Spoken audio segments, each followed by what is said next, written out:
ఎప్పటినుంచో ఊరిస్తున్న combination ఎట్టకేలకి set అయింది. త్రివిక్రమ్ దర్శకత్వంలో ఎన్టీఆర్ నటించబోతున్నారు.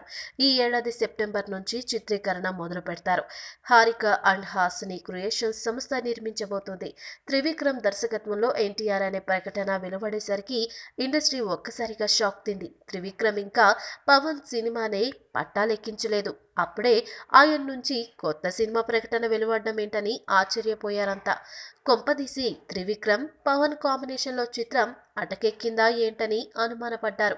కానీ హారిక అండ్ హాసిని సంస్థ విడుదల చేసిన ఆ ప్రకటనలోనే పవన్ చిత్రం తర్వాతే ఎన్టీఆర్తో అని స్పష్టంగా పేర్కొనడం చూసి అంతా ఊపిరి పీల్చుకున్నారు. మామూలుగా త్రివిక్రమ్ ఒక సినిమాని పూర్తి చేశాక మరో సినిమాని పట్టాలెక్కించడానికి చాలా సమయం తీసుకుంటుంటారు. ఒక్కోసారి ఒక్కో ఏడాది చొప్పున గ్యాప్ వస్తుంటుంది. నేను ఎంతకంటే వేగంగా తీయలేనని కూడా చెబుతుంటారాయన.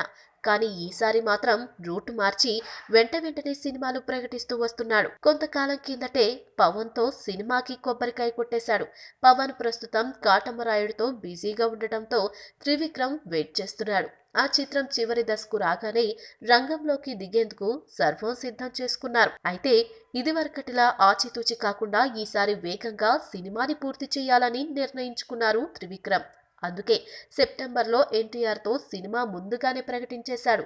మొత్తంగా త్రివిక్రమ్ కూడా గేర్ మార్చి వేగం పెంచుతున్నాడన్న విషయం స్పష్టంగా అర్థమవుతుంది. ఈ వీడియో మీకు నచ్చినట్లయితే సబ్స్క్రైబ్ చేయండి. ఫిలిమి స్టార్స్ బోలెడంత న్యూస్ బోల్డ్గా